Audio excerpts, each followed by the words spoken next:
I've been spending a lot of time over the last couple of years thinking and talking about menstruation. And I know menstruation is an uncomfortable subject for most people. But why? Why is a normal bodily function experienced by half of the world's population a subject of such embarrassment and shame for so many of us? I'm here today to help break the taboos about menstruation, because it's a matter of equity and it's a matter of rights. Because every woman and girl deserves the right to manage her period with dignity and health. On any given day, there are over 800 million women and girls around the world who are menstruating. I'm one of them. My friend Ferwini Mabratu is another. Growing up in northern Ethiopia, Ferwini vividly remembers her first period. She recalls feeling scared and not understanding what was happening to her body. She couldn't afford to buy pads, so she resorted to using old rags, which would leak and chafe, causing her to miss school out of discomfort and humiliation. Ferwini's experience is not unlike many other adolescent girls who are unprepared and uninformed about menstruation. What is different about Ferwini's experience, and that of millions of other girls in the developing world, is a lack of access to sanitary products that are affordable, an absence of suitable water, sanitation, and disposal facilities, and deeply ingrained social and cultural beliefs that can impose harmful restrictions on women and girls' lives. For example, in parts of Western Nepal, girls who are menstruating are forced to sleep outside their homes in huts or sheds due to fear that they will contaminate the family. This leaves them isolated and vulnerable to sexual assault. In Western Kenya, 10% of girls under the age of 15 admitted to having transactional sex in exchange for money to buy pads. Such behavior can contribute to HIV, STIs, pregnancy, and school dropouts. But barriers associated with menstruation are not limited to the developing world. In the global north, women who are homeless or low income struggle each month to afford feminine hygiene products. And in many countries, women to this day face discriminatory policies in buying menstrual products which are taxed as luxury items. All the while, products targeting men like Rogaine or Viagra are not subject to the same luxury sales tax. How can we truly be equal if we allow these systemic inequities and gender biases to persist? I'm proud to say, though, that this is one area, like many others, where Canada has taken a leadership role by repealing our own tampon tax. I think that's pretty good.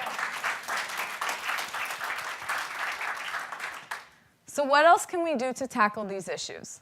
Let me start by telling you what Ferwini did. She started a company with a social mission to provide underserved girls in Ethiopia with sanitary pads and menstrual health education.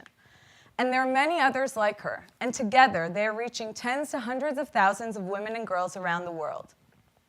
Zana Africa, a Kenyan-based innovation, has reached over 70,000 girls at the base of the pyramid with affordable pads and educational magazines on puberty, self-esteem, and reproductive health that are delivered to girls through partnerships with schools and NGOs. In my visit with this group, I was especially taken by the girls' expressions of pride and self-worth after having been empowered simply with practical information and a supportive environment. It is in this safe space that the girls were asked to write down any questions that they wanted answered anonymously. As you may expect, the girls asked many questions about their periods, and they asked many questions about their bodies. But as you can see from these handwritten notes, what is the most revealing are the many questions they asked about gender-based violence.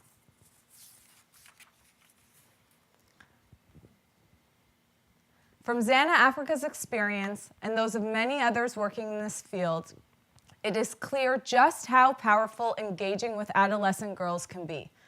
Talking about menstruation naturally elicits dialogue about a wide range of issues faced by adolescents.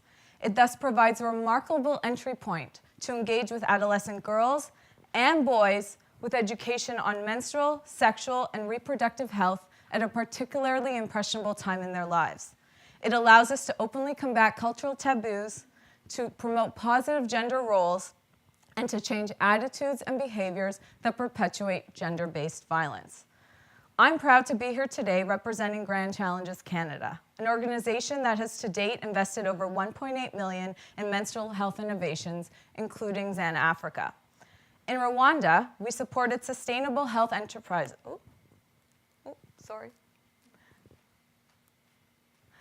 In Rwanda, we supported Sustainable Health Enterprise, an organization that has developed a process to convert natural banana fibers into the absorbent core of low-cost, eco-friendly pads.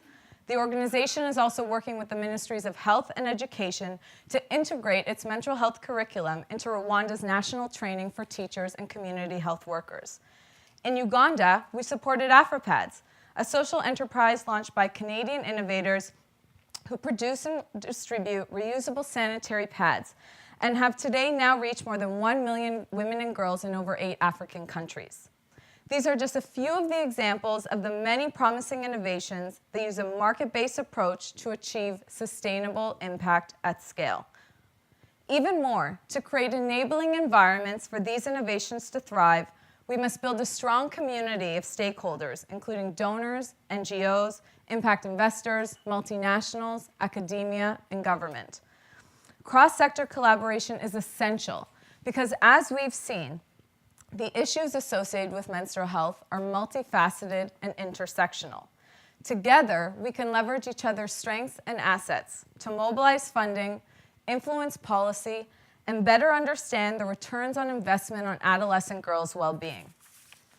In pursuit of our collective goal to empower and nurture adolescent girls, Grand Challenges Canada is proud to stand alongside the Government of Canada, which is the lead donor to the Water, Sanitation, and Hygiene in Schools for Girls program, also known as WINS for Girls, being implemented in 14 countries around the world.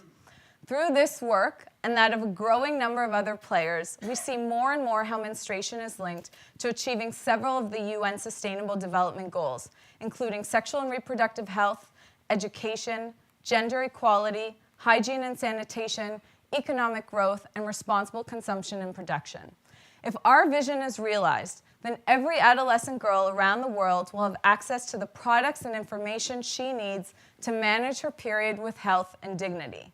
By investing in menstrual health now, Canada has a unique window of opportunity to deliver on the SDGs and empower adolescent girls at a critical juncture in their lives to realize their rights and to determine their life outcomes. There couldn't be a more important time in modern history for us to come together and put the rights of women and girls at the top of our collective agendas. Thank you.